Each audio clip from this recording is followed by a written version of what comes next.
Welcome to Dealer Driven, where the rubber meets the road to success. Welcome to Dealer Driven. I'm Cameron Wilson. And I'm Michael Hayes. Today, we're joined by Erin Kerrigan, founder and managing director of Kerrigan Advisors, to discuss how dealership owners can maximize the value of their business, and who doesn't want that? Exactly. With dealership valuations influenced by factors like profitability, fixed operations, real estate, and market trends, understanding what drives value is essential for your long-term success.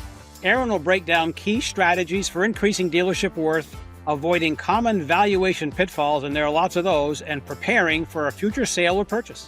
Whether you're thinking about selling, expanding, or simply improving profitability, this episode is packed with insights to help you make smarter financial decisions. Let's get started.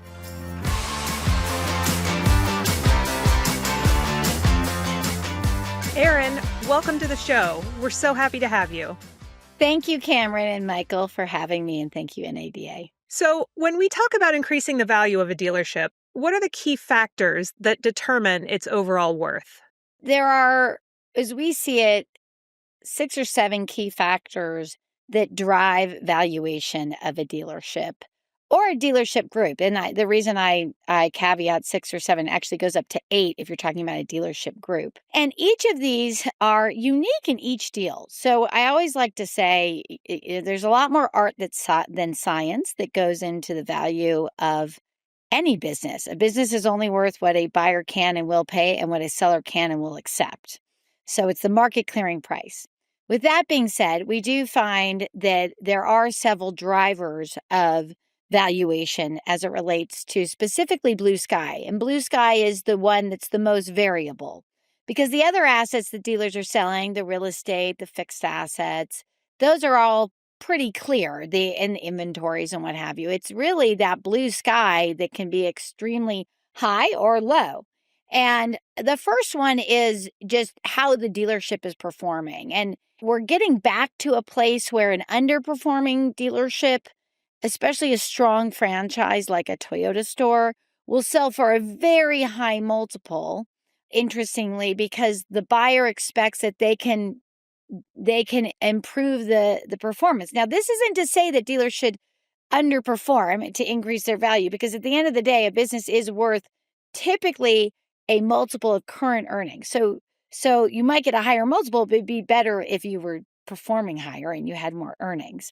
The second driver is really location, and this isn't something people can necessarily control, in that if you're in a bad geographic market that doesn't have a lot of buyers, you can't pick up and move your dealership, as we all know. But being in strong markets like high growth markets where the population's growing does drive your valuation up. So it's important to be cognizant of that if you're in a geography or a region that does see contraction in population, that is going to impact your valuation. Now, where you can control your valuation are in things like fixed operations. So if you have a very high, very strong fixed operations business, such that your fixed absorption rate's well over 100%, we see those businesses tend to have higher multiples. So that is something a dealer very much can control, is really focusing on that high margin segment of your business.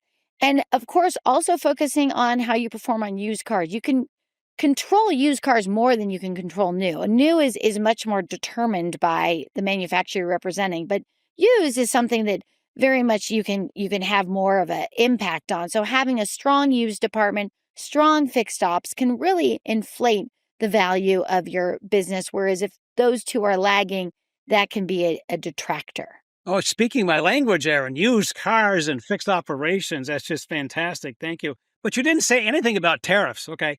But what current market trends do you see out there that are really impacting dealership valuations? And how do we position ourselves, how do dealers position ourselves to maximize the value throughout these market trends? Because there are a lot of them that have been changing. I'm not going to talk about tariffs until we have more clarity on tariffs. So I think one trend we are seeing, and we're talking about in our Blue Sky report, is real estate. And I didn't mention that in my previous discussion. And that is the fact that if a dealership has a big real estate project ahead of it and is selling with that project, they're trying to basically punt that over to the buyer. that can really be have a negative impact on valuation. Now, for a dealer, you're kind of caught between a rock and a hard place, because then you're faced with making that big investment and hoping that you get it paid off, right? If you eventually sell and with a brand new facility. But I will say, in general, buyers are not interested in buying projects. They're interested in buying businesses that are image compliant. And so to the degree a dealer can get their facilities image compliant before going to market, that is a smart decision. That being said, of course, the biggest driver of your valuation is the market in which you sell into, where are interest rates, where's the economy. And so the challenge, of course, for all dealers is to say, well, if I make that investment and I built this beautiful facility, will my business even support it by the time I'm done with what the OEM has asked me to do? And will it actually be a rent factor that burdens my dealership and my blue sky actually goes down? So it is a tricky one, but I will say real estate is for sure one of the biggest issues we are seeing in all buy sells right now is handling the real estate projects, the real estate values, and that can be a challenge.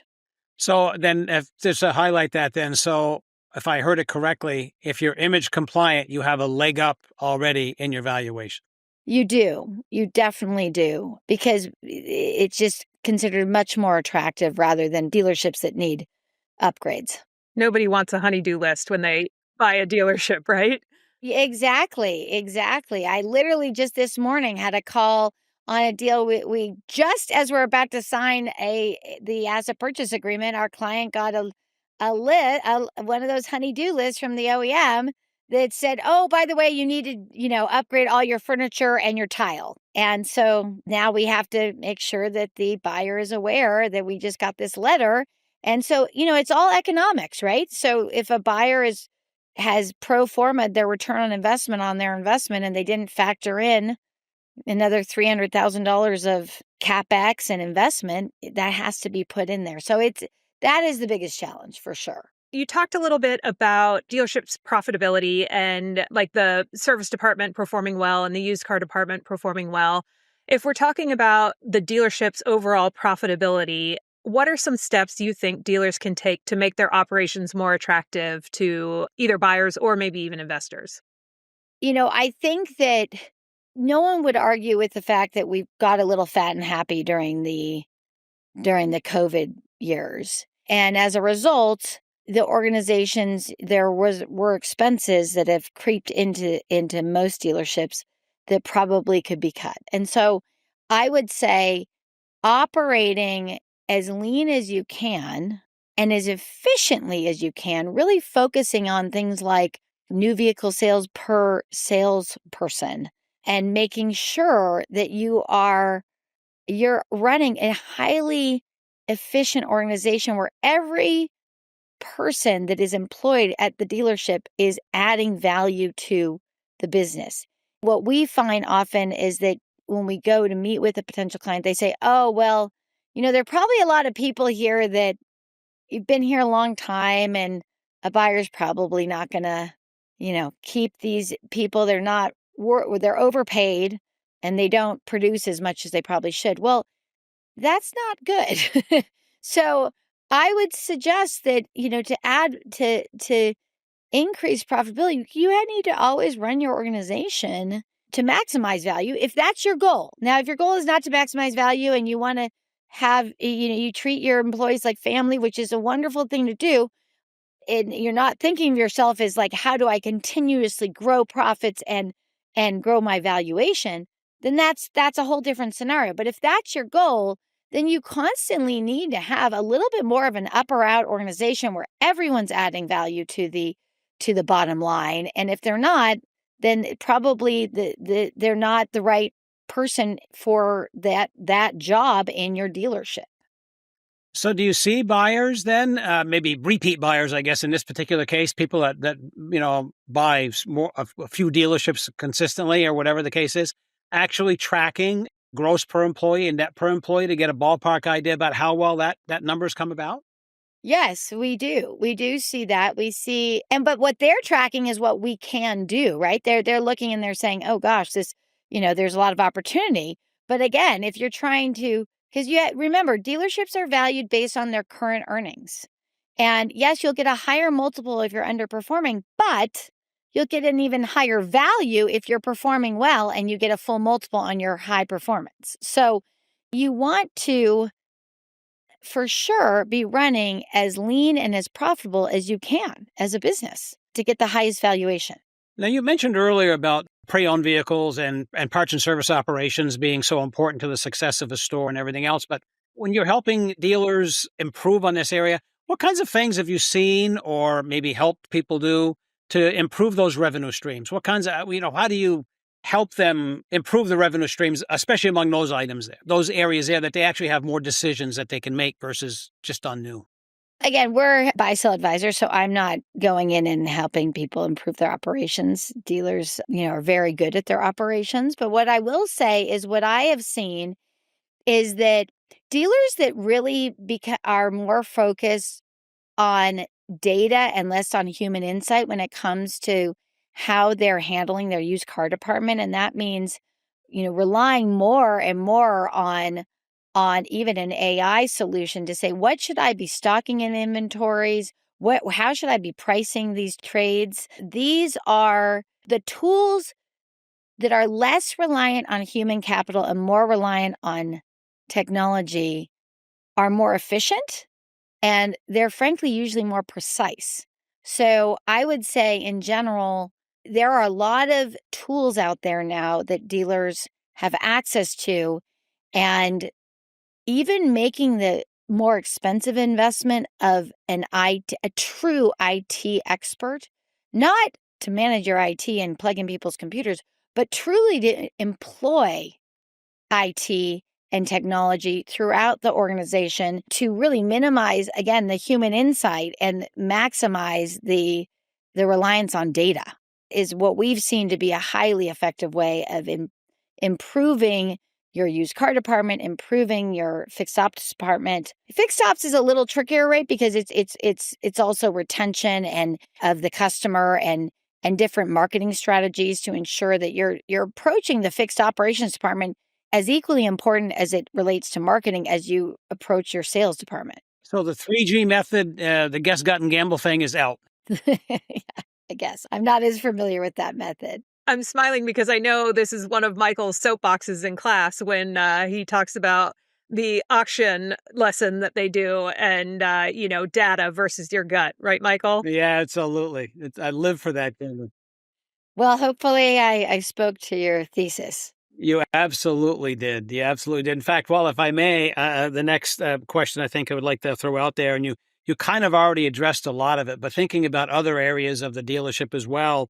So you already talked about, I think you've kind of done it, but what other areas where dealers are really more data-driven advanced, whether it's the CDPs, customer data platforms or digital retailing, do you think really elevate the value of a store when a buyer comes in and sees these things in place? Does it really, when somebody comes and says, oh, wow, they're doing this, and that really elevates their feeling about the operation in general without even looking at the numbers? I will say that when dealerships have a refined system that's intriguing to a buyer, that is demonstrating higher net to sales, that does have value. We sold a pair of dealerships that were on the one person, one price model, and their average salesperson was selling over 20 cars per salesperson. Their net to sales, this is pre-pandemic, were well north of 10%. And it was that way because every employee was driving revenue. And so it was a highly efficient organization.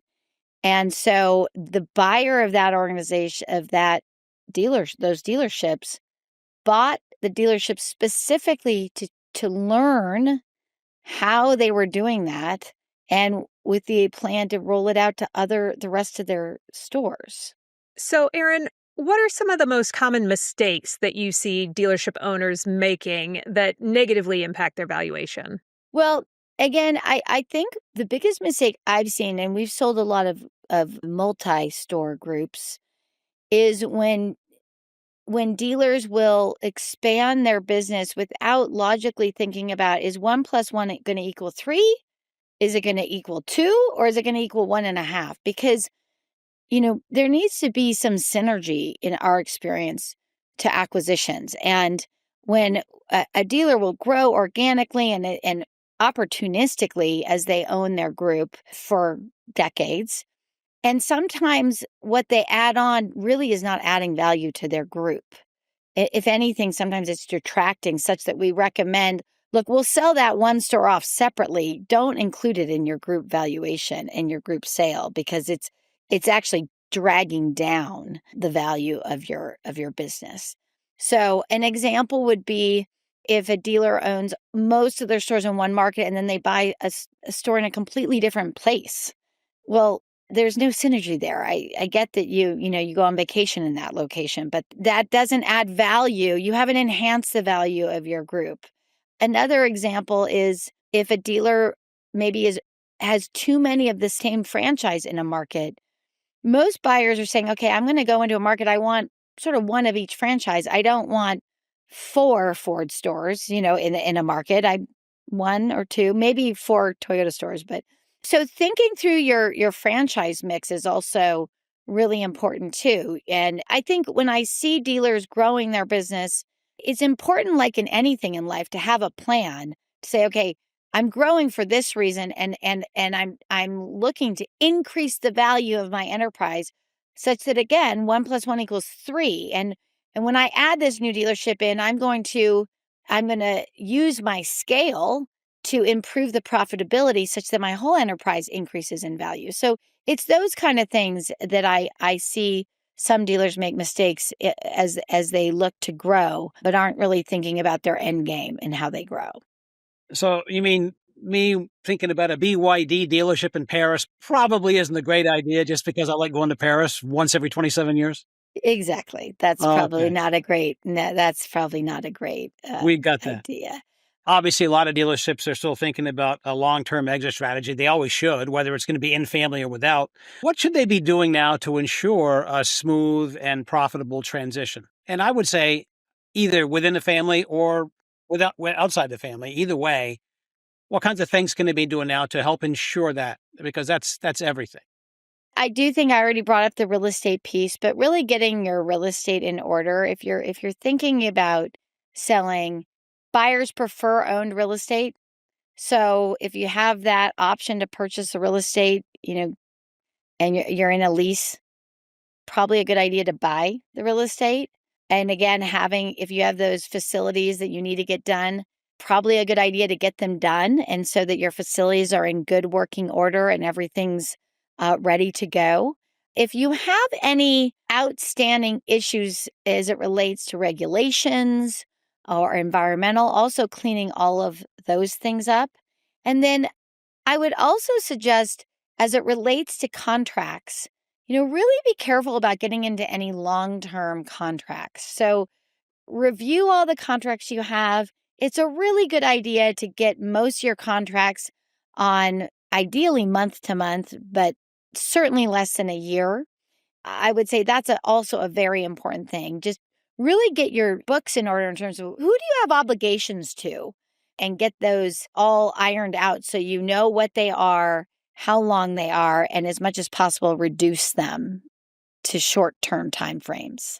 Those are fantastic tips, Erin. Thank you. One last question before we close out. Is there anything remaining from a dealership value that you think dealers should be doing right now to increase their value?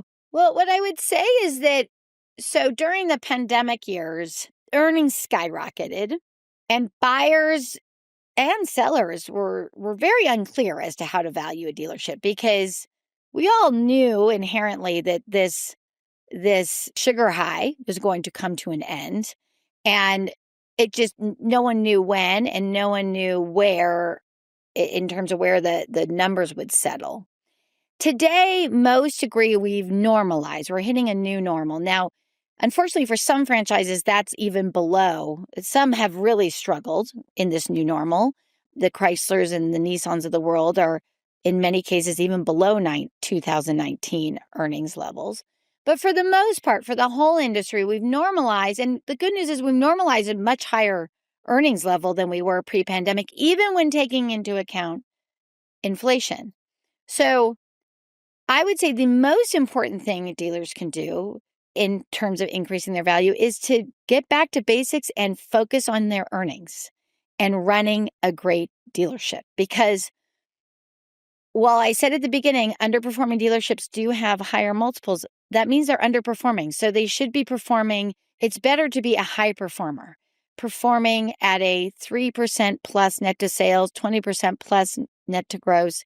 I mean, this is where you want to be. And it's going back to that to get your business profitable and running well. Because right now, what we see is buyers are basing all their valuation on current earnings. They're completely ignoring the pandemic earnings, and they're focusing on what you're doing today. And so the best thing you can do is really focus on your current earnings and what you can do to improve them. That makes so much sense. Erin, we want to thank you so much for your insights today. It's really been great having you on the show. Well, thank you again for having me. It's always fun to be on this show, and also always appreciate all that NADA does for our industry and for dealers.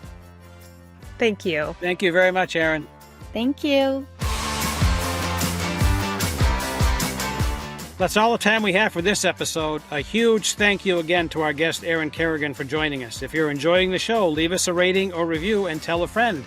And oh, by the way, on June 4th to the 6th of this year, we will be having our semi-annual buy, sell, hold class. Matt Vollmers and I, yours truly, will be facilitating a class that gets deeper into all of these issues about valuing a store, not only if you want to buy or sell, but just to value it for a family transfer. It's a great opportunity to network and learn a lot about how you can value stores. Look forward to seeing you there. I'm Michael Hayes. And I'm Cameron Wilson. This has been Dealer Driven from NADA. Keep your dealership in drive, and we'll see you next time.